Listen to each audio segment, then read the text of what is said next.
Hi there, welcome again. My name is Lalitha Jayabalan and I help people make the right investment decisions. In today's video post, we are going to be discussing about the movables portfolio advantage. So what exactly is a movables portfolio? For this, we need to understand assets. Assets in the financial world are classified into two categories. One is immobile assets and the other one is movable assets. Immobile assets is something that we are all familiar with. Anything that is a real estate or gold comes under immobile assets, and all of our financial assets comes under movable assets. So you can take your fixed deposits, your provident fund, let it be EPF, VPF, PPF, or even your national pension scheme. They all come under movable assets. Take any of your post office savings schemes, and also capital market instruments such as stocks, bonds, mutual funds, and even your gold ETFs or electronic gold all come under your financial assets. In fact, your insurance policies also come under movable assets. So we're going to be looking at how holding a movable asset is going to be an advantage to an investor. So first of all, why do we need movable assets? Because of three reasons. First of all, cash is still king. So we need to pay for all our expenses with cash, and that is the reason we need to have financial assets. Secondly, this mobile portfolio is going to help us fulfill all of our financial goals. And lastly, they help us multiply our wealth faster than immobile assets. So how do we go about building a movables portfolio? For this, I would like to take the example of Roshni, who is about 40 years old today.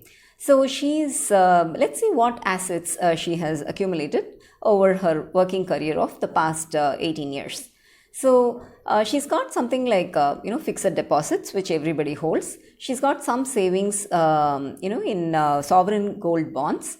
And a large part of her savings lies in her EPF. So if we really look at, how much she holds in each of these assets, she's got 67.5 lakhs in her EPF. She's got 30 lakhs in her fixed deposit, 7.5 lakhs in her sovereign gold bond. And she has also been saving every year in equity mutual funds under the ELSS scheme, which allows her a tax break under Section 80C. And that has actually accumulated quite well, and she's today holding about 45 lakhs in equity mutual funds. So if I really categorize these asset classes into two groups, anything that is of fixed income nature, such as her EPF, fixed deposit, and her e-gold will all come under some kind of fixed income, because every year their returns are more or less fixed.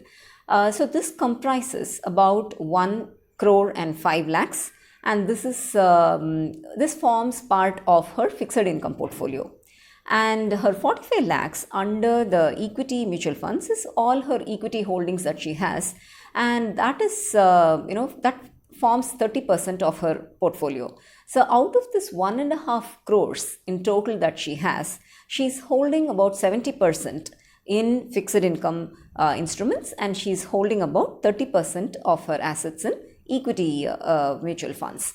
Such a portfolio we would call is a very moderate risk profile portfolio, and such a moderate portfolio will provide a return in the range of 8 to 9%, and for this particular portfolio I have calculated the returns to be at around 8.4%. So it's not a double digit number, it's not a very high number, but because she has been able to allocate at least a minimal 30% of her portfolio in equity funds, this portfolio has actually been generating a very good return for her on a monthly basis. So 1.5 crore portfolio, which yields 8.4% return per annum, is able to generate 12.6 lakhs on a yearly basis, which actually translates into 1 lakh per month. 1 lakh passive income per month is very substantial, isn't it? Let's say she has invested this 1.5 crores in a 3 BHK, which is an immobile property. Probably it will give her a return of about 35,000 rupees per month. In comparison, this 1.5 crores in her movables portfolio is giving her about 1 lakh per month. So what's happening here is the movables portfolio has the advantage of giving her 3 times returns. So this is something that if you have only 1.5 crores, I'm not suggesting that you should take everything and put it in a movables portfolio. But for most people who are in the mid 40s or getting to 50 years age, they will have already acquired their self-occupied property and investment property, and they're probably looking at a third or a fourth property. So for such of those investors, there is an alternate option. They could definitely consider pooling all of their existing financial assets, and mix a little bit of equities there to enhance the returns even by a moderate percentage, so that it yields a decent 8%. And if for those of the investors who have a higher risk profile, they can even go generate 10 to 12% from their movables portfolio. So when I discuss this movables portfolio with most people, the first question that I actually receive from them is, when is a good time to start a movables portfolio? My answer is your very first salary. That is a very good time to start. If you had not started then, any time after that also makes up for the time. And if you're someone of 40-45 years age, you might think, oh, am I, is it late? Is it okay if I start now? Of course it is okay, because you still have about 15 years towards your retirement, and that 15 years is a decent long tenure for helping your money grow or multiply. So if you had not started so far, please start your movables portfolio now. And lastly, people who are retirees or who are nearing retirement, the question is, have I lost the opportunity? Certainly not. Although they may have lost the chance to multiply their wealth, where they can score by moving to a movables portfolio is, they can comfortably draw down an inflation adjusted income without compromising their lifestyle during the entire tenure of their retirement. And that is a big advantage, right? So a movables portfolio is very, very advantageous, irrespective of whether you're in your 20s or in your 40s or in your 60s.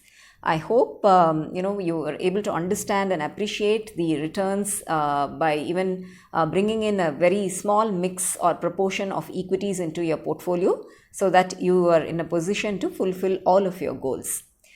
Thanks for watching. To receive more videos on financial awareness, please subscribe.